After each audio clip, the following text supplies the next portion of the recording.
जाऊन आलेलो आहे आणि आता दुपारी धाराशिवला पण एक सभा होती। आता प्रेस कॉन्फरन्स घ्यायचं मुख्य कारण असं आहे त्याचा परिचय होतो। हां बरं आपलं तुम्ही सांगा। प्रकाश खंदारे,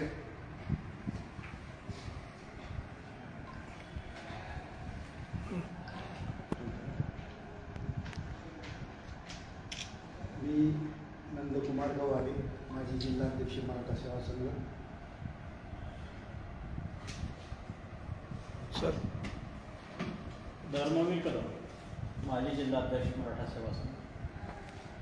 याचबरोबर आता संभाजीनगरहून माझ्याबरोबर जे आलेले आहेत ते प्राध्यापक डॉक्टर अशोक कुंभे सर आहेत, प्राध्यापक डॉक्टर बालाजी मुळीक आहेत आणि श्रीयुत अतुल रसाळ हे इंजिनियर आहेत। आम्ही सगळे संभाजीनगरहून आलेलो आहोत आणि आजच्या सभेचं मुख्य प्रयोजन असं आहे, ते आपल्याला प्रेस नोट विस्तृत दिली, पण त्याच्यापूर्वीचा एक मुद्दा मला सांगायचा आहे, तो म्हणजे मराठा समाजाच्या आरक्षणाचा जो लढा माननीय मनोज जरांगे पाटलांच्या माध्यमातून सुरू झालेला आहे, तो लढा अत्यंत यशस्वीपणे त्यांनी खरं म्हणजे लढवला। आम्हाला सगळ्यांना त्यांचा अत्यंत अभिमान आहे। सगळा मराठा समाज त्यांच्या मागे एकवटलेला आहे। परंतु या सगळ्या त्यांच्या लढाईमध्ये त्यांनी कोणत्याही समाजाच्या विरुद्ध भूमिका घेतलेली नाहीये आणि मुळातच मराठा समाजाचे जे आदर्श आहेत, मग छत्रपती शिवराय असतील, संत तुकाराम असतील किंवा सगळे वारकरी पंथाचे संत असतील, त्याच्यानंतर महात्मा ज्योतिराव फुले आहेत, छत्रपती राजर्षी शाहू महाराज आहेत, डॉक्टर बाबासाहेब आंबेडकर आहेत, सयाजीराव गायकवाड आहेत, विठ्ठलरामजी शिंदे आहेत, संत गाडगेबाबा आहेत, हे सगळे जे परंपरा आपल्या ज्या आहेत त्या परंपरेला मानणारा हा सगळा समाज असल्यामुळे समतेचं तत्व आध्यात्मिक दृष्ट्या आणि सामाजिक दृष्ट्या या समाजाच्या जीवनाचा एक भाग आहे। त्यामुळे मराठा समाजाच्या कोणत्याही आंदोलनामध्ये कोणत्याही समाजाच्या विरुद्ध कधीही भूमिका घेण्याचा प्रश्नच उद्भवत नाही आणि जरांगे पाटलांनी वारंवार सांगितलेलं आहे की गावाच्या पातळीवर गावगाड्यामध्ये सगळा 18 आलुतेदार, 12 बलुतेदार आणि कुणबी समाज जो आहे मराठा, ज्याचा नाव घेतलं जातं, असा समाज हा शेतकरी समाज म्हणून या सगळ्या गावगाड्याचा एक महत्त्वाचा घटक राहिलेला आहे आणि गावामध्ये सगळा समाज गुण्या गोविंदाने नांदतो आहे। तिथे कोणालाही कोणी असं नाव ठेवण्याचं किंवा जातीवरून बोलण्याचा प्रसंग फारसा कधी येत नाही, परंपरेने पण येत नाही आणि आंदोलनात पण येत नाही। ही पहिली आमची भूमिका आहे।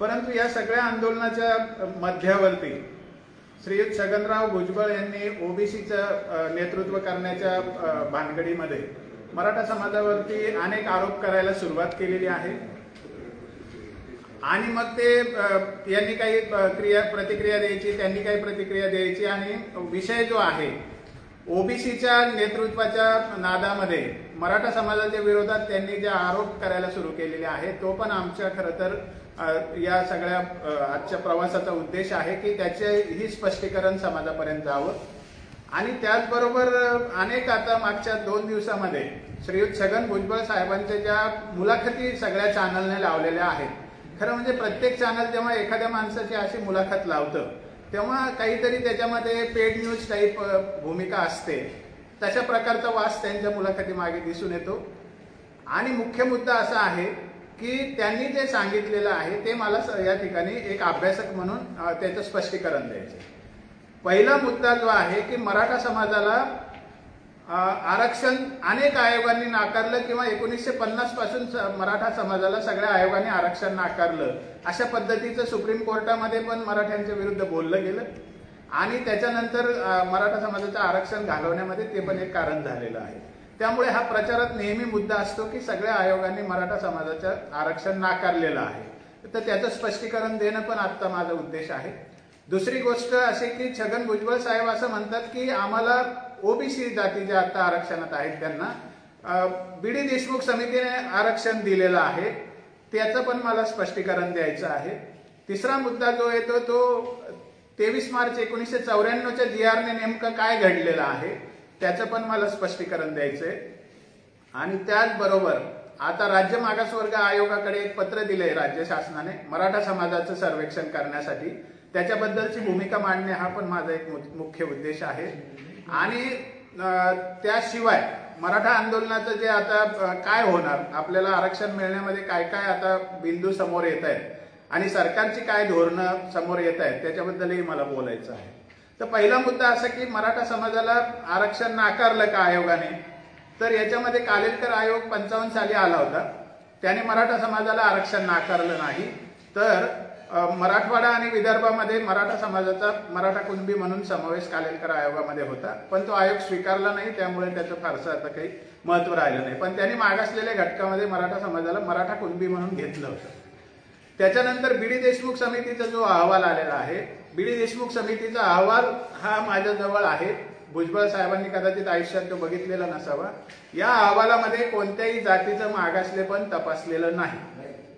या अहवालामध्ये कोणतीही मागासलेल्या वर्गाची जातीची यादी दिलेली नाही. ओबीसीच्या कोणत्याही मागासलेल्या जातीचं मागासलेपण तपासून हा अहवाल दिलेला नाही. या अहवालाचं उद्दिष्टही ते नव्हतं आणि त्यांना दिलेला टर्म्स ऑफ रेफरन्सही त्याच्या संबंधी नव्हता. हा एक महत्वाचा मला या ठिकाणी स्पष्टीकरण द्यायचं आहे. हा 61 साली ही समिती नेमली होती आणि जानेवारी 64 हा अहवाल आलेला आहे बीडी देशमुख समितीचा. या अहवालामध्ये कोणत्याही जातीची यादी दिलेली नाही मागासलेल्या जातींची. त्यांनी कोणत्याही जातीचं मागासलेपण तपासण्यासाठी त्यांना विषय देण्यात आलेला नव्हता आणि याच्यानुसार कोणत्याही जातीला आरक्षण नाकारलं का आरक्षणात घातलं हा प्रश्नच उद्भवत नाही. हा मुद्दा का महत्वाचा होतो, कारण आजपर्यंत जेव्हा जेव्हा कोर्टात विषय आला की बीडी देशमुख समितीने ओबीसींना आरक्षण दिलंय त्यामुळे ते बरोबर आहे असं सांगितलं जातं प्रशासनाकडून. नेहमी कोर्टाला खोटी माहिती दिली जाते. त्यामुळे मी हा अहवाल मुद्दाम दाखवायला आणलेला आहे. बीडी देशमुख समितीने दिलेलं नाही आरक्षण, मग ओबीसीला आरक्षण कसं मिळालं, तर बीडी देशमुख समितीने 4 वर्ग करायला सांगितले होते फक्त, SC, ST, VJNT आणि ओबीसी. तर ते 4 वर्ग बीडी देशमुख समितीचे सांगितल्याप्रमाणे करून 1965च्या 9 एप्रिलला एक GR निघाला आणि त्यामध्ये लोकसंख्येच्या प्रमाणात आरक्षण दिलं गेलं होतं. 9 एप्रिल 1965 रोजी SCला 13% आरक्षण होतं, STला 7% आरक्षण होतं, VJNTला 4% आरक्षण होतं आणि ओबीसीला 10% आरक्षण होतं. त्या दिवशी ओबीसीची यादी तयार झालेली नव्हती हे त्या GR मध्येच लिहिलेले 1965च्या. तो GRही माझ्याकडे आहे. तर मग बाकीच्या याद्यांचं काय, तर बाकीच्या याद्या 1950 पासून SC STची यादी तीच आहे जी आजही लागू आहे. VJNTची यादी 1961 रोजी 61ला नोव्हेंबरमध्ये तयार झाली होती. थाडे समिती नावाची समिती होती, त्यांनी तयार केली होती. त्यामुळे VJNTची यादी सुद्धा आयडेंटिफाईड यादी आहे, म्हणजे त्यांची पण तपासणी झालेली होती. पण ओबीसीची यादी तयार नव्हती. 13 ऑक्टोबर 1967ला पहिल्यांदा ओबीसीची यादी दिली, ती यादी पण माझ्याजवळ आहे. 180 जातीची यादी घोषित केली प्रशासनाने. त्याला कुठल्याही आयोगाच्या अहवालाचा आधार नाही, त्याला कुठलाही सर्वे नाही, क्वांटिफायबल डेटा नाही, कोणत्याही जातीचं मागासलेपण तपासलेलं नाही. अचानक एक जातीची यादी आली 13 ऑक्टोबर 1967ला आणि 180 जातींना ओबीसी म्हणून घोषित केलं. त्यामध्ये धनगर आहेत, वंजारी आहेत, कुणबी आहेत, सोनार आहेत, न्हावी आहेत, धोबी आहेत, कुंभार आहेत, असे 180 जाती. त्यामध्ये माळी, तेली, भंडारी, मराठा, वाणी, गुजर अशा जाती नव्हत्या. अचानक 13 एप्रिल 1968ला एका ओळीचा GR निघाला. तो GRही तुम्हाला दाखवला तर आश्चर्य वाटेल की आरक्षण कशी महाराष्ट्रात दिली गेलेली आहेत.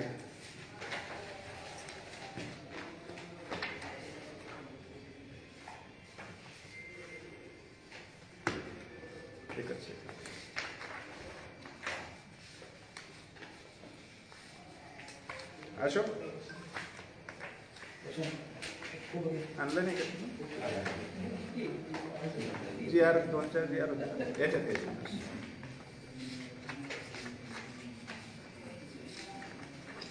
हा, माळी जातीचं आणि तेली जातीचं जे आरक्षण झाले हे सगळ्यांना माहिती आहे, पण पुन्हा एकदा दाखवतो. एवढंच फक्त अहवाल, एवढाच डॉक्युमेंट, एवढाच डेटा, एवढाच सर्वे, एवढंच सगळं आहे. याच्यावरती 2 जातींना ओबीसी यादीत समाविष्ट केलेला आहे. हे पहिल्या यादीतले नाही येते, हे मध्येच घातलेले. मी म्हटलं ना घुशीच्या बिळातून घुसलेले, आम्हाला मागच्या दारातून जे म्हणतात हे घुशीच्या बिळातून घुसलेले.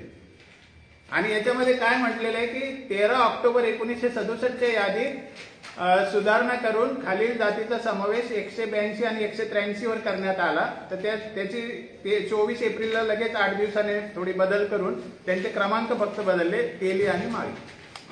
तर आता पण त्याच क्रमांकावर 81 वर तेली आहेत आणि 182 वर माळी आहे. त्याच्यानंतर पुन्हा मग माळी जातीच्या सगळ्या पोट जाती पण अशाच पत्राने घातलेल्या आहेत. तर माझं काही कोणत्या व्यक्तिगत जातीवर आक्षेप नाही आहे. फक्त ते सांगतात की आमचं सगळं कायदेशीर आहे. तर माझं म्हणणं असं की ते काही घटनात्मक नाही, कायदेशीर नाही. सगळं केवळ कोणत्या तरी जातीला आरक्षण द्यायचं आणि कोणत्या तरी जातीला आरक्षण नाकारायचं. आणि हे कोण ठरवू शकतं? तर प्रशासनात बसलेले जे पहिल्यापासून प्रस्थापित लोक आहेत त्यांनी हे ठरवलेलं आहे. आणि त्यामुळे भुजबळ साहेब जे म्हणतात आमचं सगळं कायदेशीर आणि आमच्यावर उगीच आक्षेप घेतला जातो, हे चुकीचं आहे. 10% रिझर्वेशन हे लोकसंख्येच्या प्रमाणात दिलं होतं, कारण माझ्याकडे जो GR आहे हा अतिशय महत्वाचा GR आहे. 18 मे 1959चा हा GR आहे, यशवंतराव चव्हाणांच्या अखत्यारीत काढलेला. याच्यामध्ये त्या दिवशी असलेल्या सगळ्या ओबीसी याद्या रद्द करून सगळ्या समाजातल्या कोणत्याही मुलाला शिक्षणातल्या सगळ्या सवलती लागू केल्या होत्या GR. म्हणून 94 पर्यंत शिक्षणात आपल्याला कधीही अडचण आली नाही, सगळ्यांचं शिक्षण फुकट व्हायचं. ते या GR मुळे व्हायचं. याच्यामध्ये त्यांनी सांगितलं की जात विरहित समाज निर्माण करणे हे आपलं ध्येय आहे. म्हणून जातीच्या आधारावर बेनिफिट देण्याऐवजी आपण आर्थिक निकषावर बेनिफिट द्यावे म्हणून हा GR काढला होता. त्यामुळे शिक्षणात आरक्षण घ्यावं लागलं नाही आपल्याला, कारण या GR मध्ये सगळ्या सवलती आपल्याला 94 पर्यंत चालू होत्या. आणि जे आरक्षण दिलं मी पर्सेंटेज सांगितलं ते फक्त नोकरीसाठी होतं. आणि तेच ही यादी आहे त्याची 86 ला पब्लिश झालेली. या यादीला ते लागू होतं. तर 200 जाती झाल्या 94 पर्यंत.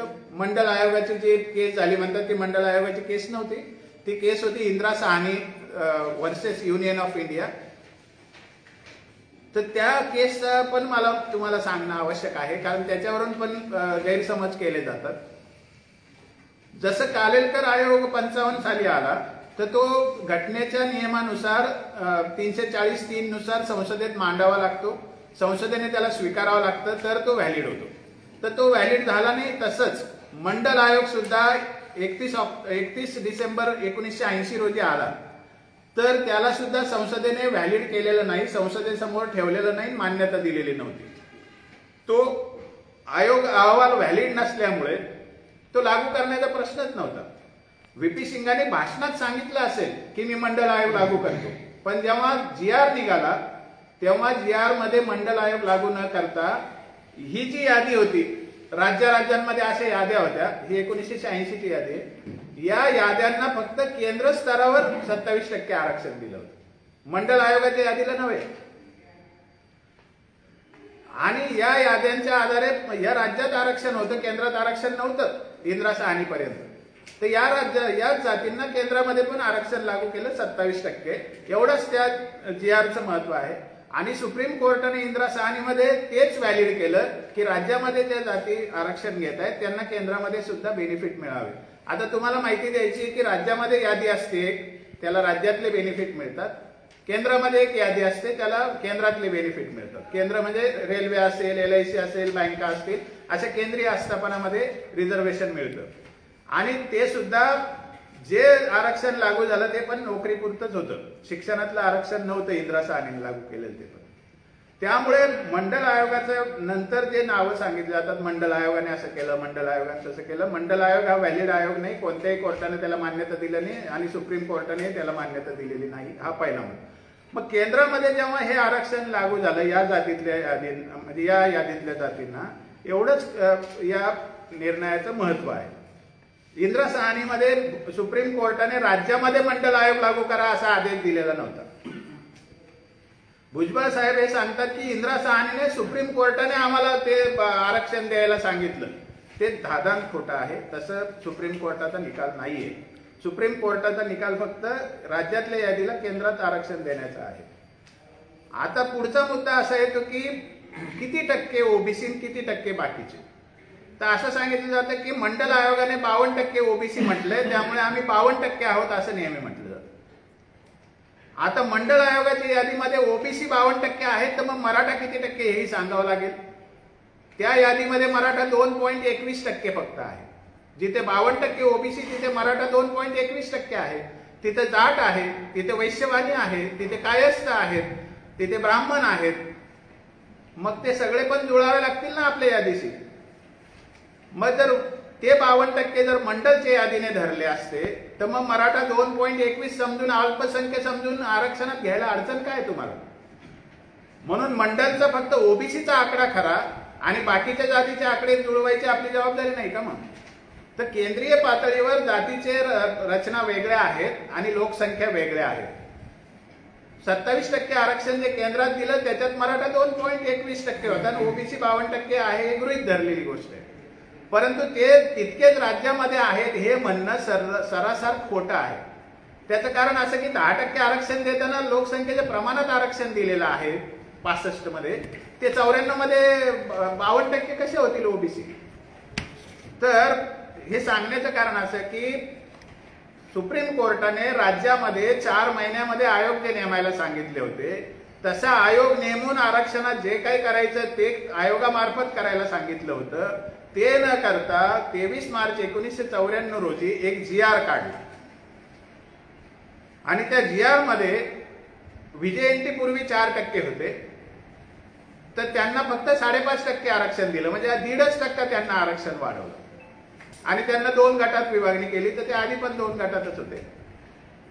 परंतु ओबीसी मध्ये 10% ज्या मुख्य जाती होत्या त्या धनगर आणि वंजारी ओबीसीतून बाहेर काढले, त्यांना एनटीचा दर्जा दिला, भटक्या जातींचा दर्जा दिला आणि त्यांच्यासाठी ओबीसीतलंच आरक्षण वेगळं दिलं 3.5% आणि 2%, म्हणजे ओबीसीतली लोकसंख्या कमी केली.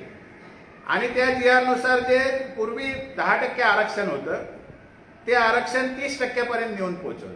मग त्या 30%त 5.5% विजय एनटी ओरिजिनल होते ते, आणि उरलेलं जे आरक्षण आहे 24.5% हे ओबीसीला आरक्षण दिलं, म्हणजे एकाच दिवशी 14.5% आरक्षण ओबीसीच्या गटात वाढवलं आणि ओबीसीतल्या जाती मात्र बाहेर काढून 19% आरक्षण ओबीसीला ठेवलं. मग आता तुम्ही पत्रकार आहात, आपल्याला सगळ्याला साधारण अंदाज आहे आपल्या महाराष्ट्राच्या लोकसंख्येचा की ओबीसी मध्ये 3% लोकसंख्या असलेली एखादी जात सांगून दाखवा कोणती आहे. ती एक कुणबी जात आहे फक्त की जिचं 10-12% लोकसंख्या असू शकते. माळी जातीची लोकसंख्या 2.5-3% पेक्षा महाराष्ट्रात नाहीये जास्ती. आणि मग माळी आणि कुणबी सोडले तर महाराष्ट्रात अशी कोणती जात आहे ओबीसी मध्ये की जिची लोकसंख्या लक्षात घेण्यासारखी आहे? मग 21% आरक्षण आहे ज्यांची लोकसंख्याच 15-16% आहे, तरी सुद्धा हे म्हणतात की आम्हाला आरक्षण कमी पडतं. आणि आमचं असं म्हणणं आहे की 23 मार्च 1994 रोजी तुम्ही बेकायदा सुप्रीम कोर्टाच्या निर्णयाचं उल्लंघन करून आणि कोणतंही आरक्षणाचं तत्व न पाळता आरक्षण एकदम 16% वाढवलं आणि त्या आरक्षणाची वाटणी तुमच्या मनमानी पद्धतीने केली आणि वरून 50% पर्यंत आरक्षण नेऊन ठेवल्यामुळे मराठा समाजाला आम्ही आमच्यात घुसू देणार नाही म्हणून हे म्हणण्याची सोय केली. मुळामध्ये मराठा समाजाची बाजू लावून धरण्याचा इथे मुद्दाच नाही. मुद्दा इथे असा आहे की सुप्रीम कोर्टाने 50% मर्यादा सांगितली, याचा अर्थ 50% आरक्षण द्यायला नाही सांगितलं. लोकसंख्येचा अभ्यास करून लोकसंख्येच्या 50%च्या मर्यादेपर्यंत आरक्षण देणं हा नियम आहे. 50%ची मर्यादा आहे म्हणजे ती ब्लॉक करा आणि येत्या काळामध्ये कोणत्याही समाजाला त्यात येऊ देऊ नका असं तर सुप्रीम कोर्टाने सांगितलेलं नाही ना. त्यामुळे 23 मार्च 1994चा GR हा भुजबळ आणि त्यांच्या कंपनी आणलेल्या दबावामुळे शरद पवार साहेबांच्या अखत्यारीत काढला गेलेला आहे. त्यामुळे तो GR जो आहे तो घटनाबाह्य आहे, सुप्रीम कोर्टाच्या इंदिरा साहनी निकालाचं उल्लंघन करणारा आहे, सामाजिक न्यायाच्या तत्वाचं त्या ठिकाणी पायमल्ली होते आहे. आणि जे सुप्रीम कोर्टाने सांगितलं होतं की आयोगामार्फत काम करा, त्याच्याऐवजी त्यांनी ते थेट GR काढून एवढं आरक्षण वाढवून लागू केलं आणि 50%च्या मर्यादा त्या ठिकाणी ब्लॉक केली आणि 4 पिढ्या ज्या मराठा समाजाच्या ज्या बर्बाद झाल्या त्याला कारण तो GR आहे असं आमचं स्पष्ट मत आहे. तो GR सबज्युडाइज आहे, आपल्या मुंबई हायकोर्टमध्ये त्याच्या विरुद्ध केस आहे आणि त्याची हिअरिंग सुद्धा 3 जानेवारी रोजी आहे. आता मला जो मुख्य मुद्दा आता सांगायचा होता, हे भुजबळांच्या म्हणण्याला थोडंसं स्पष्टीकरण होतं. आता भुजबळ साहेब म्हणतात आमचं मराठा आरक्षणाला विरोध नाही, पण जून 2008 मध्ये बापट आयोगाचा अहवाल तयार होत असताना शेवटच्या महिन्यामध्ये रावसाहेब कसबेची अपॉइंटमेंट भुजबळ साहेबांनी दबाव टाकून केली होती आणि ते रावसाहेब कसबेंनी ऑन रेकॉर्ड कॅमेऱ्यामध्ये मुलाखतीमध्ये सांगितलेलं आहे. आणि त्यांची अपॉइंटमेंटच याच्यासाठी केली होती की मराठा समाजाचा मागासलेपणाचा अहवाल जाऊ नये, मराठा समाजाला ओबीसीत घालण्यासारखा अहवाल आयोगाने देऊ नये म्हणून दबाव टाकण्यासाठी भुजबळ साहेबांनी कसबेंची अपॉइंटमेंट केली. कसबेंचा आता जो व्हिडिओ प्रसारित झालेला आहे की कशी खुटी मारून ठेवली की मराठ्यांना जन्मात आरक्षण मिळणार नाही, हे कसबे साहेब म्हणजे जाहीरपणे सांगतात, रावसाहेब कसबे. आणि भुजबळ म्हणतात माझा मराठ्याच्या आरक्षणाला विरोध नाही, म्हणजे ते चाटळ बोलतात. दुसरा मुद्दा असा की तुम्ही नोव्हेंबर आणि डिसेंबर 2018चे पेपर काढून बघा, व्हिडिओज काढून बघा, बातम्या काढून बघा. या ओबीसीच्या लोकांनी मराठ्यांना एसीबीसी म्हणू नका म्हणून खूप आंदोलनं केली, खूप त्याच्या विरुद्ध आक्षेप घेतले, मीडियामध्ये पण घेतले आणि कोर्टात ते आमच्या विरोधात होतेच. त्यामुळे हे जे म्हणतात मराठ्याच्या आरक्षणाला विरोध नाही, ही खोटी गोष्ट आहे. ते तर 50%च्या वरच आरक्षण होतं. पंकजा मुंडे मंत्री गटाच्या बैठकीतून 30 नोव्हेंबर रोजी उठून गेल्या होत्या रागावून की यांना एसीबीसी का म्हणताय तुम्ही मराठ्यांना. त्यामुळे यांचं म्हणणं आहे की आमचा मराठा आरक्षणाला विरोध नाही, ही गोष्ट खोटी आहे. त्यांचा मराठ्यांच्या प्रत्येक बेनिफिटला विरोध आहे हे पेपरवर सिद्ध होते. आता महत्वाचा मुद्दा आणखी मला सांगायचा आहे तो की आता राज्य मागासवर्ग आयोगाला 4 दिवसापूर्वी एक पत्र दिलंय सरकारने, ते म्हणजे मराठा समाजाचं सर्वेक्षण करण्यासाठी. आता माझा थेट प्रश्न सरकारला आहे की आम्ही आता आंदोलन कोणतं लढतोय की आम्ही कुणबी आहोत आणि जमिनीवरती आता आमच्या 25,000 नोंदी मराठवाड्यातल्या सापडल्या आणि बाकी ठिकाणच्या तर 32-33 लाख 35 लाख नोंदी सापडल्या. म्हणजे हा मराठा समाज ज्याची आज नोंद मराठा होतीये तो बहुसंख्य मराठा समाज मराठा कुणबी किंवा कुणबी मराठा किंवा कुणबी आहे. कुणबी मराठा कुणबी सुद्धा ओबीसीतच आहे. म्हणजे आम्ही मराठा कुणबी आहोत किंवा कुणबी आहोत या दोन्ही गोष्टीचं जरी मान्य केलं तरी आम्ही आरक्षणात आहोत ना आता. मग तुम्ही कोणत्या मराठ्यांचं सर्वेक्षण करायसाठी ते आदेश काढलाय आणि त्यासाठी 400 कोटी मंजूर केलेत आणि सगळ्या महाराष्ट्राचं सर्वेक्षण करणार आहे, पण तो समाज जमिनीवर ओळखणार कसा तुम्ही. तर मी विचारलं तर ते म्हणाले आम्ही जाऊ विचारायला, त्याने ज्याची मराठा जात सांगेल त्याचा आम्ही अहवाल देऊ. पण माझं असं मत आहे की मराठा या नावाचे आपल्याला 3 टप्प्यात विभागणी करावी लागते. मराठा समाज जो त्याच्याकडे नोंदी आहेत म्हणून कुणबी झालेला आहे, मराठा समाज मराठा कुणबी म्हणून आरक्षणात आहे तो मराठा कुणबी समाज, आणि ज्याला कुणबी मानायचं नाही स्वतःला असं जो 96 कुळी राव मराठा किंवा निजामी मराठा किंवा सरदार मराठा जे काय नाव द्यायचंय 96 कुळी ज्याला म्हणतात असा मराठा आहे. त्याची संख्या तर आपल्या माहितीप्रमाणे 1-2% भरते फक्त.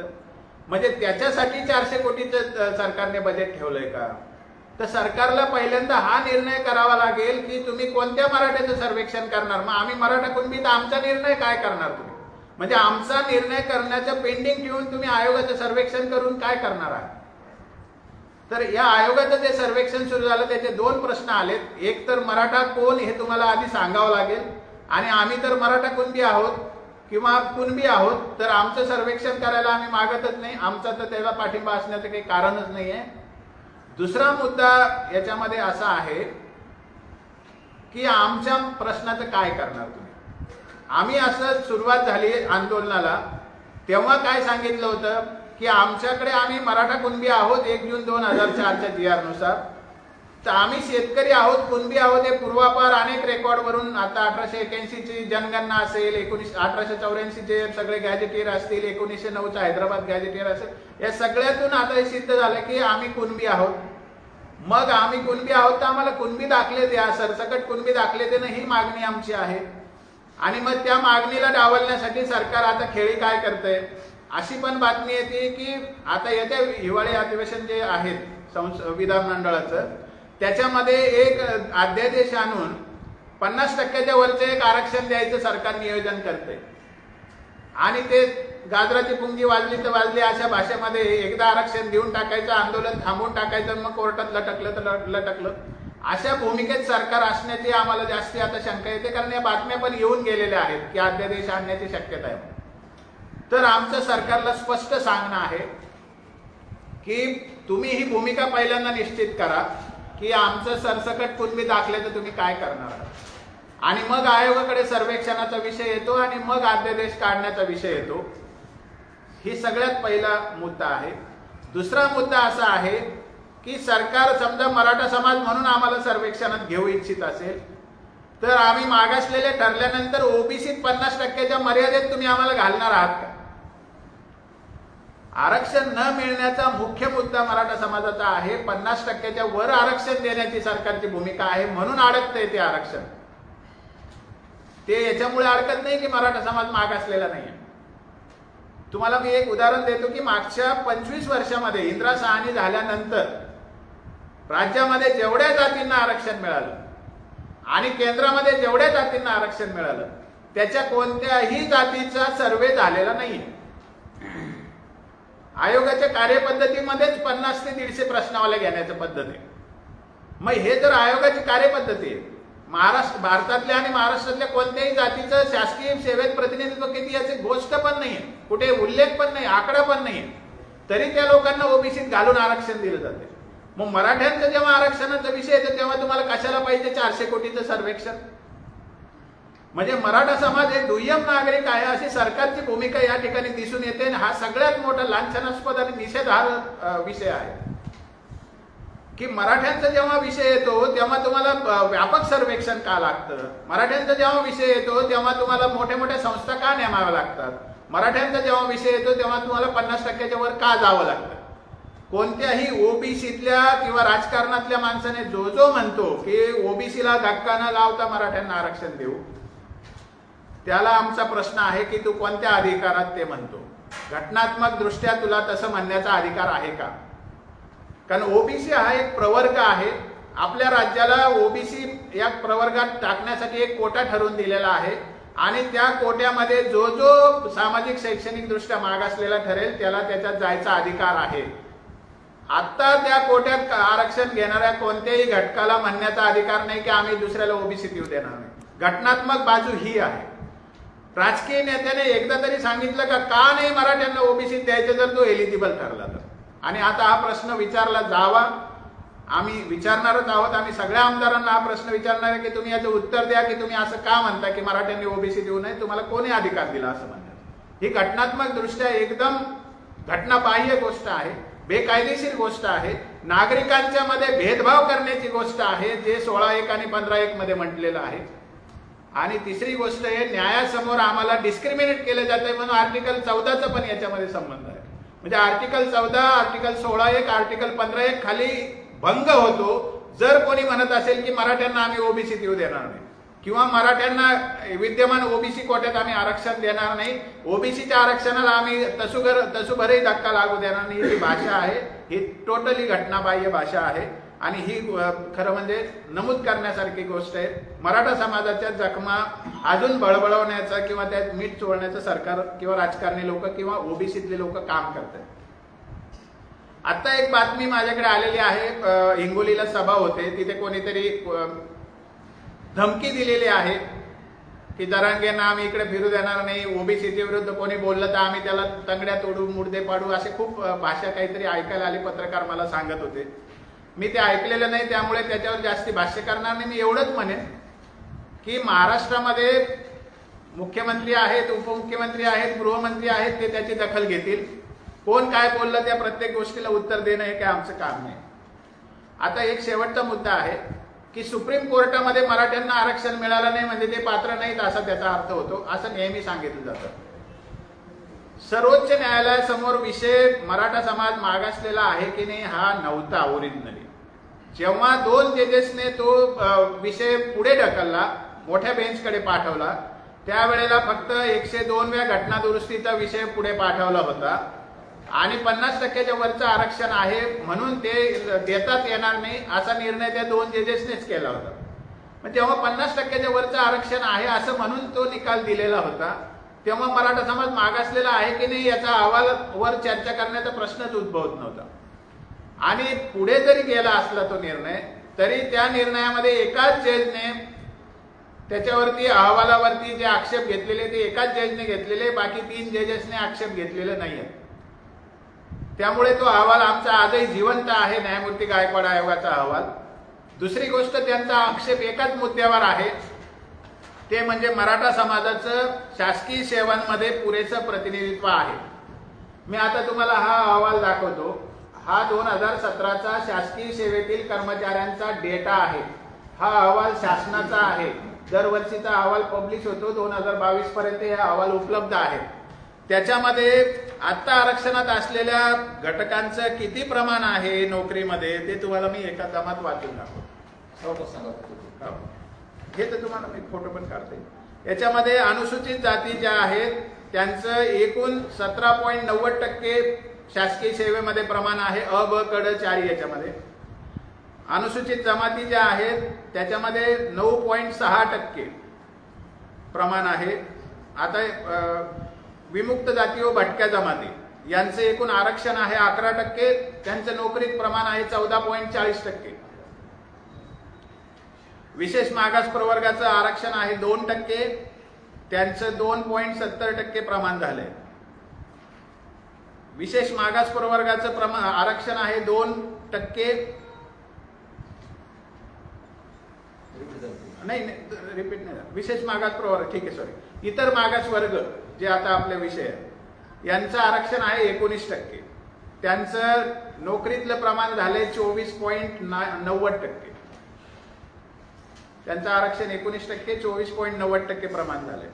एकूण मागासवर्गीयांचं जे प्रमाण आहे ते 69.40% आहे. त्यांचं एकूण आरक्षण आहे 52%. आणि बिगर मागासवर्गीय म्हणजे खुल्या वर्गाचं त्या दिवशी प्रमाण आहे 30.60%. तेव्हा ईडब्ल्यूएस लागू नव्हतं. मग आता काय सांगायचंय मला की ज्या आता आपल्याकडे एक अहवाल आलेला आहे पाठिया कमिशनचा. त्याच्यामध्ये ओबीसी किती आहे महाराष्ट्रामध्ये? तर 37%. तो अहवाल कसा वगैरे त्याच्यावर बोलायची गरज नाही. आता 37% तर त्यांनी दाखवले आणि ते अफिडेव्हिटवर सरकारने सुप्रीम कोर्टाला सादर केले की ओबीसी 37% आहेत. आणि ते त्यांनी सगळ्यांनी सुप्रीम कोर्टाने स्वीकारूनच राजकीय आरक्षणाचा निर्णय दिला. आणि आता यांचं तर प्रमाण 42% झालंय नोकरीमध्ये. मग 37% लोकसंख्या असलेल्या लोकांचं प्रमाण नोकरीमध्ये 42% होणं जास्ती का 70-80% लोकसंख्या असलेल्यांचं 30% प्रमाण असणं जास्ती? तर मराठा समाजाचं जे प्रमाण सुप्रीम कोर्टाने सांगितलं त्यांनी गणिती म्हणजे मॅथमॅटिकल चूक केलेली आहे आणि कॉन्स्टिट्युशनल फ्रॉड केलेला आहे.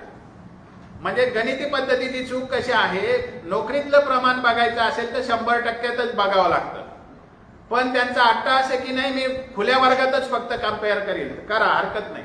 मग खुल्या वर्गाशी जर मराठ्यांची तुलना केली तर मराठ्यांच्या लोकसंख्येचं पण खुल्या वर्गातच तुम्हाला प्रमाण धरावं लागेल ना. मग खुल्या प्रवर्गात मराठा जर 70% असतील आणि त्यांचं प्रमाण जर खुल्या प्रवर्गात 30% असेल तर त्याला अपुरं प्रतिनिधित्व म्हणायचं का पुरेसं प्रतिनिधित्व म्हणायचं? तर त्यांनी फक्त 30% आकडा सांगितला आणि लोकसंख्या तिथे 30% धरली जी एकूणात 30% 100%. आणि दिशाभूल केलेली आहे. सुप्रीम कोर्टाला सत्य बदलण्याचा अधिकार नाही. समजा सुप्रीम कोर्टाने 10-10-25 होतात असं लिहिलं असेल तर सुप्रीम कोर्ट चुकलंय हे म्हणण्याचा नागरिकांना अधिकार आहे. सत्य बदलण्याचा सुप्रीम कोर्टाला अधिकार नाही. सुप्रीम कोर्टाने जर चुकीचं कॅल्क्युलेशन केलं असेल तर ते चुकीचं आहे बोलण्याचा नागरिकांना अधिकार आहे. त्या अधिकारात मी बोलतोय की सुप्रीम कोर्टाने दिशाभूल करण्यासाठी मुद्दाम अर्धवट कॅल्क्युलेशन त्यांच्या निकालात दिलेलं.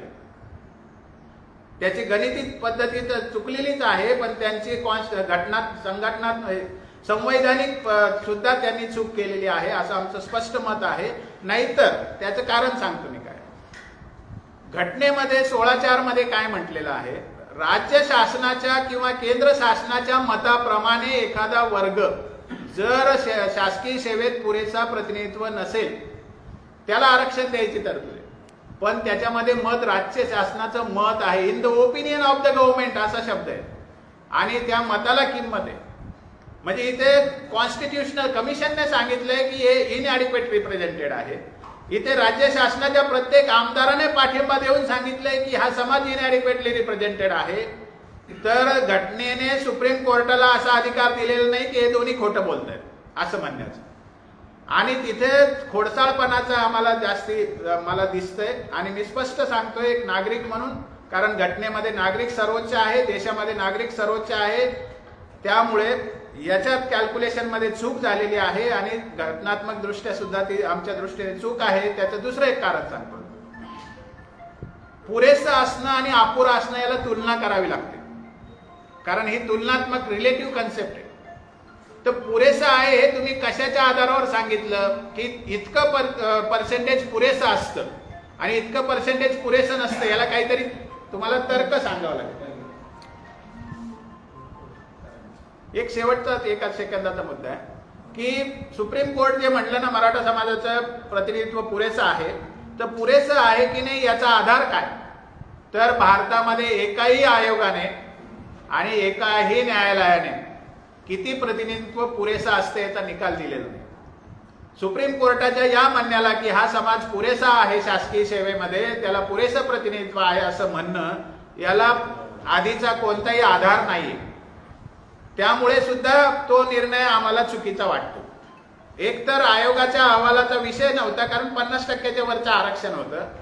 त्याच्या पुढे जाऊन सुप्रीम कोर्ट म्हणतं की हा समाज सोशली एज्युकेशनली बॅकवर्ड नाहीये आणि त्याची छाननी एकतर्फी केली जाते, उपलब्ध पुरावे लक्षात घेतले जात नाही. त्यामध्ये असं म्हणलं जातं की मागच्या सगळ्या आयोगांनी मराठ्यांना मागासले पण नाकारलेला आहे आणि हे करत असताना मुंबई उच्च न्यायालयाच्या निकालातला 164 जो पॅरेग्राफ आहे तो पॅरेग्राफ मुद्दाम दुर्लक्षित केला जातो. मुंबई उच्च न्यायालयाच्या निर्णयामध्ये 164 पॅरेग्राफमध्ये मागच्या आयोगाने कसं काम केलेलं आहे आणि त्याच्यात कोणत्या त्रुटी आहेत आणि त्यांनी सर्वे कसा केलेला नाही, त्यांनी डेटा कसा गोळा केलेला नाही याची सगळी छाननी टेबल देऊन विस्तृत सांगितलेली. सुप्रीम कोर्टाने 163चा पण पॅरेग्राफ रेफर केलाय, 165चा पण पॅरेग्राफ रेफर केलाय, पण 164चा मुद्दाम त्याच्यात उल्लेखच येऊ दिला नाही. अजून एक शेवटचा मुद्दा आहे. हायकोर्टने जेव्हा मराठा समाजाच्या आरक्षणाला अफेल केलं म्हणजे मंजुरी दिली, तेव्हा त्यांचा निकाल 176वा पॅरेग्राफ आहे. हायकोर्ट असं म्हणते की मराठा समाजाला 60 वर्षे विनाकारण आरक्षणाबाहेर ठेवलं म्हणून आता त्याला पहिल्यांदा आरक्षण देण्याची गरज आहे. परंतु लवकरात लवकर शासनाने राज्य मागासवर्ग आयोगाच्या कलम 11 प्रमाणे राज्यातल्या ओबीसी जातीचं पुनर्परीक्षण करावं, पुनर्तपासणी करावी आणि लवकरात लवकर मराठा समाजाला 50%च्या आत समायोजित करावं असा निकाल हायकोर्टचा दिलेला आहे. सुप्रीम कोर्टाने हा पॅराग्राफ सुद्धा दुर्लक्षित केला. सुप्रीम कोर्टाकडून आदेश अपेक्षित होता की लवकरात लवकर शासनाने पुनर्तपासणी करून या समाजाला 50%च्या आत ऍडजस्ट केलं पाहिजे हे सांगण्याची अपेक्षा सुप्रीम कोर्टाकडून होती, कारण हायकोर्टचा निर्णय तसा होता आणि या गोष्टीकडेही डावलून सुप्रीम कोर्टाने निकाल दिलेला आहे. बाकी अनेक प्रश्न जे उपस्थित होतात ते मी लिस्ट याच्यामध्ये दिलेली आहे. मला असं वाटतं की या निमित्ताने एवढं पुरेसं आहे. आपण काही प्रश्न विचारले तर सर, माझा पहिला प्रश्न होता, तुम्ही जे अहवाल आहेत सगळे हे समिती आहे जे मंडळ आयोग आहे या सगळ्या आयोगामध्ये त्रुटी काढली, पण आता मराठा समाजाला आरक्षण कसं मिळेल हे सांगितलं कोणी? तुम्ही म्हणजे काय मार्ग आम्ही मराठा समाजाला आरक्षण मिळण्यासाठी गेली 2 महिने आंदोलन करतोय, ते तर जमिनीवर सगळ्यांना माहिती आहे. आमची मागणी, छोटी मागणी काय होती सुरुवातीला की मराठवाड्यातला मराठा समाज हा रेकॉर्डनुसार कुणबी आहे, पण मराठवाड्यासाठी 5 कारणं आहेत. एक कारण असं की हा निजामाच्या राज्यामध्ये असलेला समाज होता. इथे जातीचा कॉलम रेकॉर्डमध्ये दिसून येत नाही, म्हणजे खासरा पाणी असेल किंवा सातबारा असेल किंवा जन्ममृत्यू नोंद असेल अशा ठिकाणी जातीचा कॉलम नाहीये जुन्या काळात असलेला. इव्हन आता सुद्धा जन्म दाखल्यामध्ये जात लिहिली जात नाही. हा एक मुद्दा आहे. मग जातीचा कॉलम नसेल तर नोंद असण्याचा प्रश्न कमी येतो. दुसरा मुद्दा असा की या ठिकाणी रजाकारांचं जे आंदोलन झालं होतं 48 साली, तेव्हा अनेक कार्यालयामधलं रेकॉर्ड जाळलेलं आहे. तिसरा मुद्दा असा की 1955 पूर्वीचं निजाम काळातलं रेकॉर्ड गायब आहे, म्हणजे जे फारसी भाषेतलं असेल किंवा जुन्या काळातलं असेल ते रेकॉर्ड रेव्हेन्यू डिपार्टमेंटला सापडत नाही. हा एक आमचा मुद्दा होता. आणि अजून पुढचा मुद्दा होता की मराठा समाजाची शैक्षणिक पात्रता नव्हती, शाळेत कोणी जात नव्हतं म्हणून शालेय रेकॉर्ड 67 पूर्वीचा अवेलेबल नाही. या आणि सगळ्यात महत्वाचा मुद्दा, मराठवाड्यातल्या नागरिकांना 371(2) नुसार घटनात्मक संरक्षण आहे. त्यांचे अधिकार जर डावले जात असतील, त्यांना सामाजिक न्याय मिळवून द्यायचा असेल तर सरकार वेगळी तरतूद करू शकतं.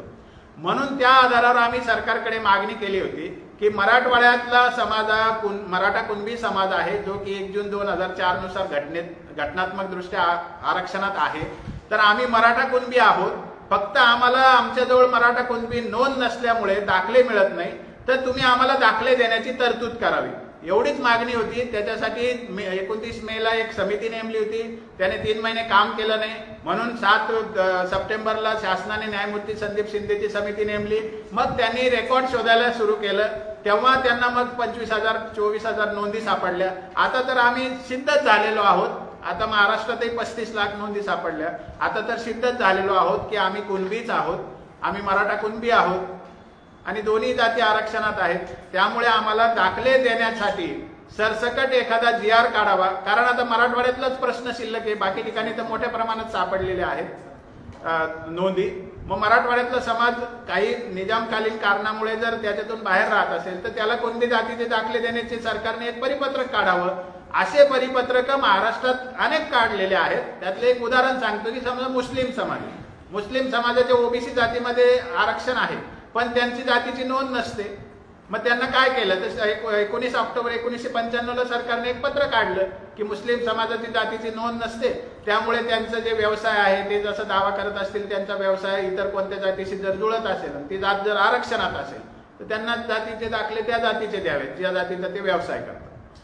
मग तसं कुणबी जातीला का नाही करता येतं, हा आधार आहे त्याचा. तर आता आपण सांगितलं की सर्वोच्च न्यायालयाच्या न्यायाधीशांनी गणिती चूक केली, तर त्याविषयी जनतेला बोलतात. या संदर्भात कोणत्या न्यायाधीशांनी तशी चूक केली त्यावर का आपण कायदेशीर दावा ठोकला राहतात मराठा समाजाच्या वतीने? त्याला एक म्हणजे अवघड प्रश्न असा आहे की मंडळ आयोग जो बेकायदेशीर आहे, बेकायदेशीर नाही म्हणलं मी, स्वीकारलेला नाही, कोणी व्हॅलिडेट केलं पण त्याचं आरक्षण म्हणजे कसं काय लागू झालं आणि आतापर्यंत आपण गप कसं काय? मी सांगितलं गप्प पहिले गणित चूक जी केली म्हणतो तर त्या न्यायाधीशाविरोधात आपण दाद मागणार न्यायालयात. एक लक्षात घ्या की आम्ही त्या आरक्षणाची आता मागणी करीत नाही आहोत. पहिला मुद्दा, आम्ही कुणबी जातीच्या दाखल्याची मागणी करीत आहोत, हा पहिला मुद्दा. दुसरा मुद्दा, आता तुम्ही म्हणताय की त्याच्यावरती आम्ही कोर्टात केस करणार का? त्या विषयावर कोर्टात केस करण्यासाठी फक्त रिव्ह्यू पिटिशनचा विषय असतो आणि त्याच्यामध्ये 2 पार्टी होत्या, एक सरकार आणि एक त्यांच्या अपोजिशन. तर सरकारने त्याच्याबद्दल बोलायला पाहिजे होतं. आपण म्हणत की नागरिकाला बोलण्याचा अधिकार आहे, बोलण्याचा अधिकार आहे, तर बोलण्याचा अधिकार आहे, बोललेलो आहे मी. आता त्याच्यावर अजून अधिकार मला काय? पुस्तक लिहिण्याचा अधिकार आहे, लेख लिहिण्याचा अधिकार आहे, मी लिहीनच. मला त्याच्यावरती कोर्टात केस करण्याचा अधिकार नाहीये, कारण मी त्या केसमध्ये अपोजिशन आणि मेन रिस्पॉन्डंट नव्हतो ना. हा मुद्दा येतो त्याच्यावर. मला जे बोलता येतं ते मी बोलणार, मला जे लिहिता येतं ते मी लिहिणार. घटनात्मक अधिकार आहे बोलण्याचा, लिहिण्याचा, प्रचार करण्याचा. DP मंडल आयोग 1980 ला त्यांनी आपला अहवाल 31 डिसेंबर 80 बरोबर. तर त्या अहवालाच्या नुसारच OBCला आरक्षण देण्यात आलं नाही. बरं, त्या अहवालाला आतापर्यंत चॅलेंज झालं का? तेच सांगतो मी. कालेलकर आयोगाच्या अहवालाला चॅलेंज झालं का?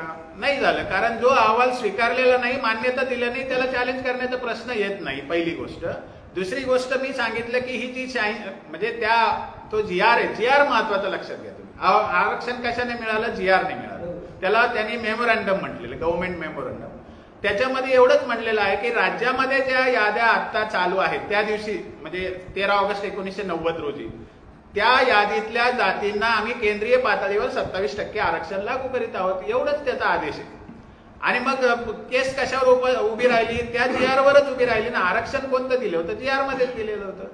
मग GR काय होता? तर राज्यातल्या या यादीला केंद्रात आरक्षण, एवढंच GR होतं ना. मग अजून पुढचं सांगतो तुम्हाला काय झालं. सुप्रीम कोर्ट काय म्हणालं की आता आम्हाला मंडल आयोगाची तपासणी करण्याचा संबंधच येत नाही, कारण तो आमच्या समोर नाही, आमच्या समोर GR.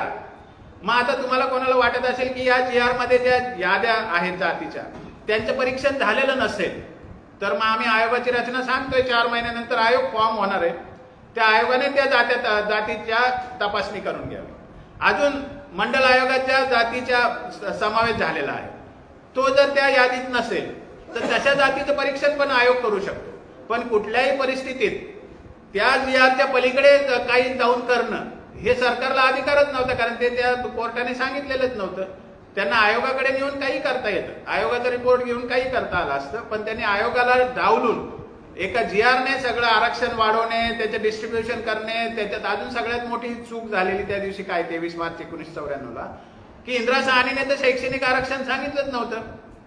त्या 23 मार्च 1994 मध्ये टोटल रिझर्वेशन 50% गेले, SC STचं 20 आणि हे 30. 50% नवीन शैक्षणिक आरक्षण लागू केलं त्या GR ने, आणि ते सगळ्यात वाईट झालं.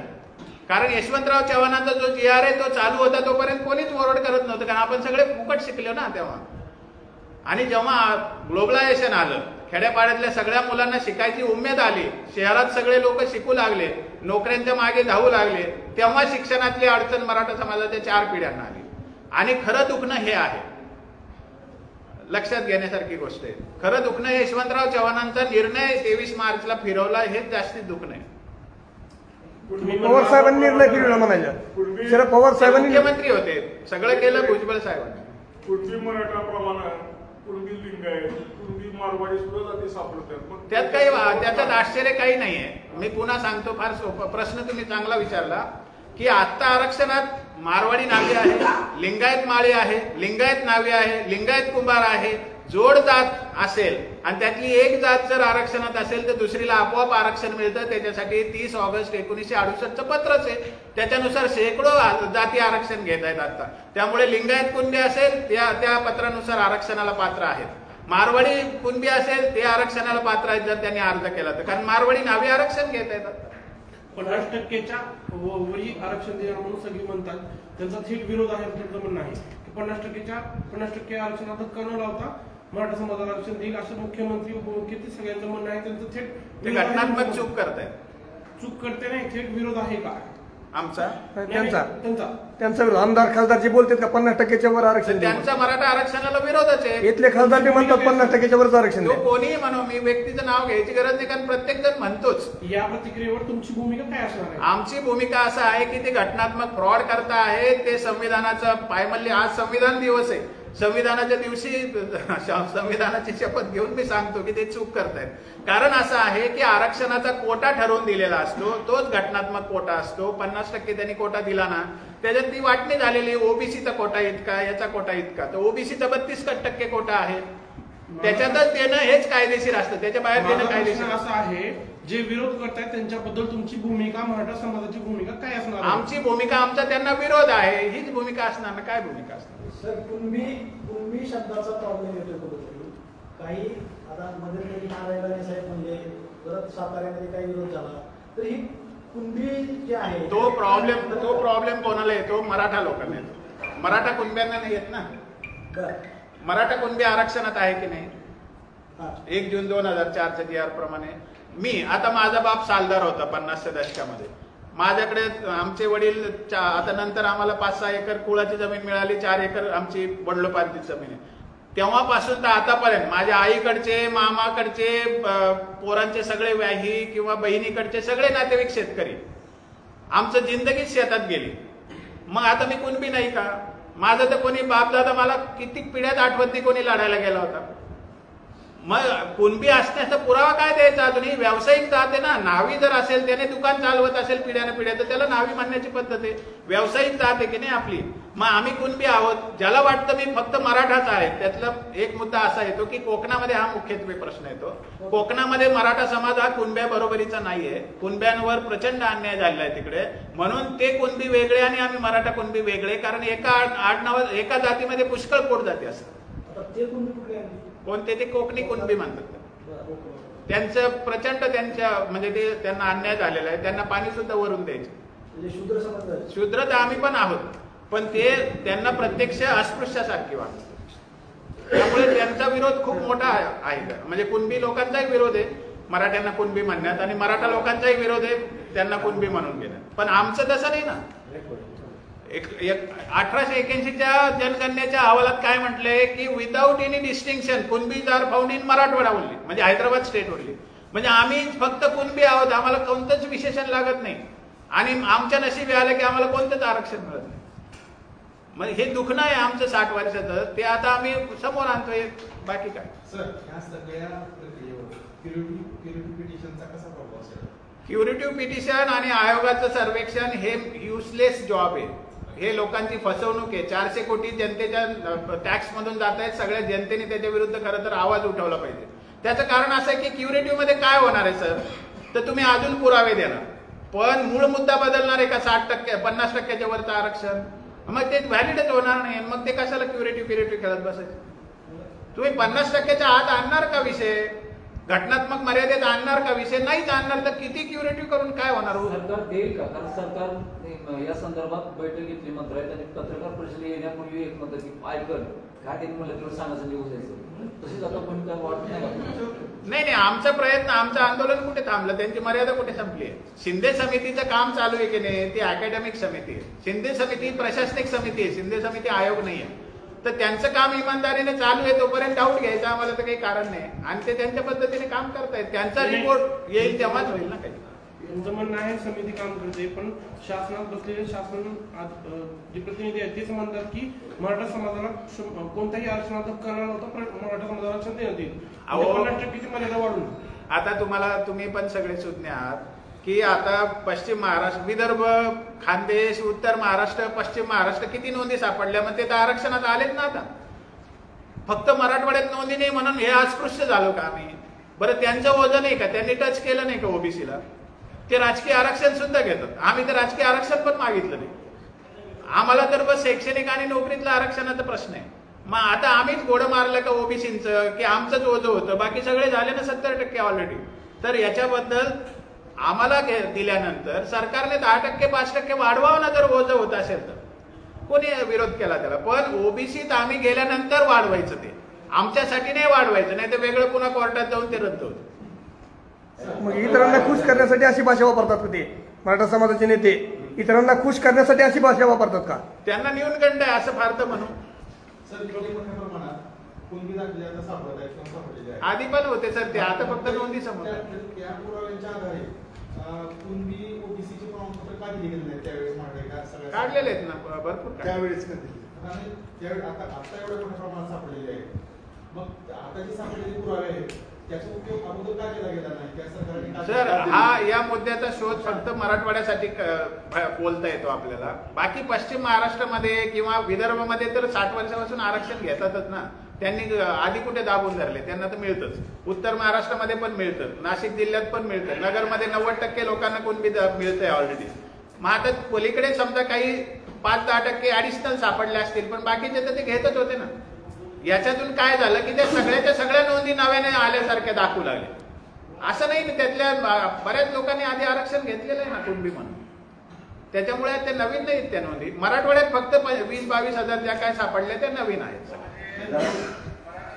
पाटलांची तारीख संपत आलेली आहे आणि 400 कोटी मात्र आता खर्चाला ते आमचा संबंध नाही, ते वेगळ्याच कामासाठी काय दिशा असणार?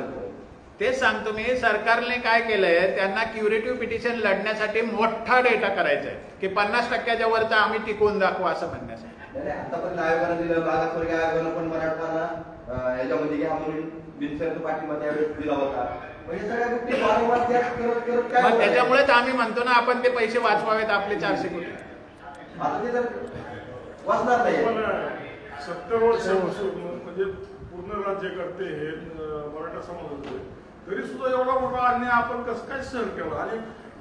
आणि त्या राज्यकर्त्याला म्हणजे कसंच काय म्हणजे काय वाटलं नाही? आता मी प्रश्न विचारतो की 1950च्या दशकात आणि 60च्या दशकात कोण मराठा नेते होते? 4 नावं सांगा.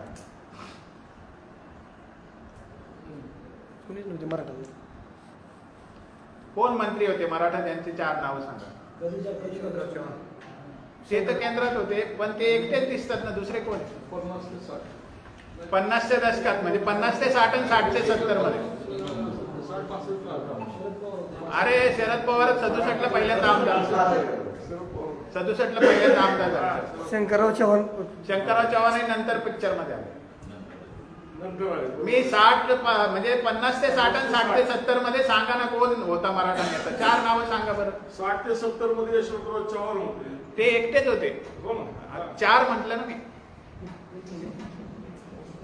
आणि यशवंतरावांना विचारलं पहिल्यांदा मुख्यमंत्री झाल्या आता हे मराठी माणसाचं राज्य म्हणायचं का मराठ्यांचं राज्य म्हणायचं? पण मंत्रिमंडळात तर मंत्री नावं सांगा ना सर, नावं सांगा ना तुम्ही. मी नावं सांगतो त्यावेळेला कोण होतं? 1920ला पहिल्यांदा बाळासाहेब केर पंतप्रधान झाले म्हणजे मुख्यमंत्री झाले, ते 1953 पर्यंत एकटेच मुख्यमंत्री होते. 1953 ते 56 पर्यंत मोरारजी देसाई मुख्यमंत्री होते. आता त्या काळातल्या आमदारांची नावं सांगता येतील का आपल्याला? मराठा आमदारांची नावं सांगता येतील? नाही सांगता येत. सुहास पळशीकरांच्या पुस्तकात लिहिलंय की त्या काळात सगळेच ब्राह्मण होते. खासदार ब्राह्मण, आमदार ब्राह्मण, काँग्रेसचे पदाधिकारी ब्राह्मण, प्रशासनात ब्राह्मण, सगळे. हे मी नाही म्हणत आहे, इतिहास आहे ते. काय मला काही ब्राह्मण जातीचं काही सांगायचं आरक्षण भेटलं नाही असं म्हणाले. माझं म्हणणं नाही, ते होते की नाही हा मुद्दा आहे. मराठा होते का पॉवरफुल राज्यकर्ते? हा सगळ्यात मोठा वाईट समज आहे की मराठा ही राज्यकर्ते जमात आहे. मुळामध्ये 1818ला जेव्हा पेशवाई गेली तेव्हा मराठा कधी राज्यकर्ते होते? 70 पासून तर आतापर्यंत आहे. सांगतो, आरक्षणाचं धोरण हे त्या 70च्या आत ठरले आणि तेव्हा 14 वर्षे एकच मुख्यमंत्री होते. आणि प्रशासनामध्ये तुम्हाला सांगतो की 1947 पूर्वी तर मराठा असण्याचा चुकून संबंध नव्हता प्रशासनामध्ये. कारण 1920ला पॉलिटिकल रिझर्वेशन मिळालं होतं मराठ्यांना 7 जागांचं.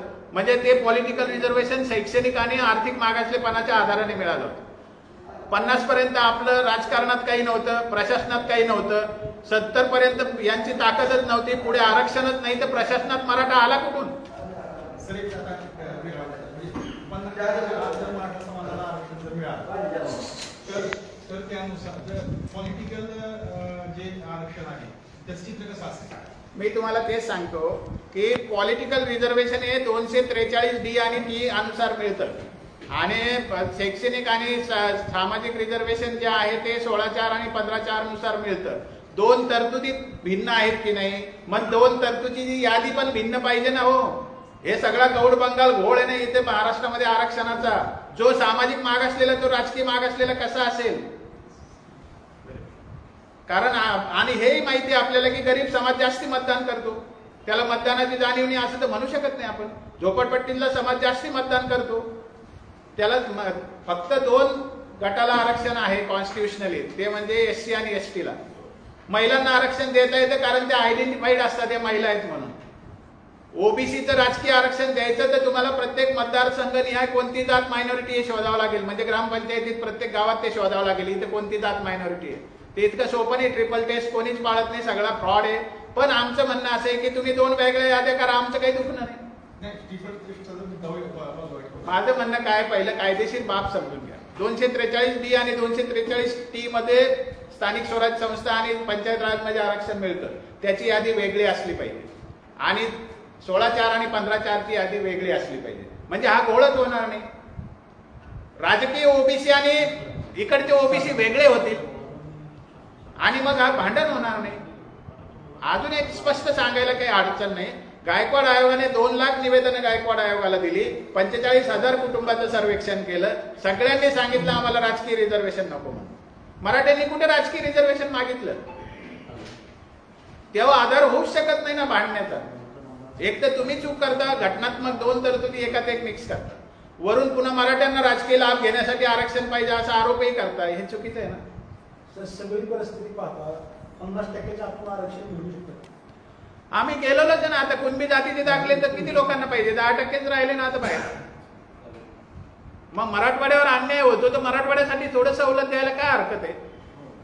एवढाच मुद्दा होता. बाकीचे तर आता नोंदी पण सापडल्या की त्यांना मिळतच आहे म्हणून. 50% वजन दिलं तर इंद्रा सामी आहे. अहो सर, पण आपल्याकडे लोकसंख्येचं तरी बघा ना तुम्ही. जिथे ओबीसी मराठात जर 64% भरत असतील तर 32% आरक्षण ऑलरेडी पुरेसं आहे ना. आणि म्हणून सुप्रीम कोर्ट ते वाढू देत नाही. मागासवर्गीय आयोग काय म्हणतात? कोणत्या? या मागासवर्गीय आयोगाबाबत एवढंच म्हणणं आहे की ते राजकीय लोकांचं कडबोळ आहे. तिथे काल काय झालं की त्यांचे एक किल्लारीकर नावाचे तर त्या ओबीसीच्या सभेत गेले होते आणि ते तिथे जाहीर बाईट देत होते की आम्ही जरांगेला मोजत नाही, आम्ही भीक घालत नाही. हे आयोगाच्या बैठकीतल्या माणसाने द्यायचं हे सगळं राजकारण झालंय ना सगळं. आधीच मराठ्यांच्या विरोधात त्या आयोगात असतील तर तिथे कसं मराठ्यांचा अभ्यास होणार? ते पण काही लोक असं म्हणतात की जरांगे ज्यावेळेस उपोषणाला बसले त्यावेळेस न्यायमूर्ती भेटायला गेले. अहो सर, रिटायर्ड न्यायमूर्ती सरकारने नेमलेला असतो तेव्हा त्याला पाठवलं तिथे जावं लागतं. आणि मी म्हणतो रिटायर्ड नाही, सिटिंग जजला सुद्धा जर काम दिलं असतं सरकारने की you have to go there and sit तर त्यांना ते काम करावं लागतं. ते सरकारचे नोकरच आहे ना. त्यात काय कमी. आणि ते सर म्हणले, का म्हणले? कारण धनंजय मुंडे सुद्धा साहेब म्हणाले त्यांना. आता सरकारचा मंत्री जो प्रतिनिधी तो साहेब म्हणतो, तर नोकराला तर म्हणणं भाग आहे ना साहेब त्यांना. आणि भुजबळ साहेब जेलमध्ये जाऊन आले, कशात? तेलगी घोटाळा, नंतर महाराष्ट्र सदन घोटाळा, नंतर ते काय बेहिशेबी मालमत्ता घोटाळा, आणि आजही जामिनावर आहे. तरी सुद्धा त्यांना साहेब म्हणतोच ना आम्ही. छगन भुजबळ साहेब बऱ्याचदा तोंडातून येतात आमच्या. असं बरं अजून वाईट महाराष्ट्रामध्ये की ते मंत्री आहेत, सरकारचे प्रतिनिधीच आहेत, तेच जाऊन दंगली करायला सांगतात, दहशत माजवायला सांगतात. या महाराष्ट्राच्या राजकारणाचं काय स्थिती आहे बघा तुम्ही.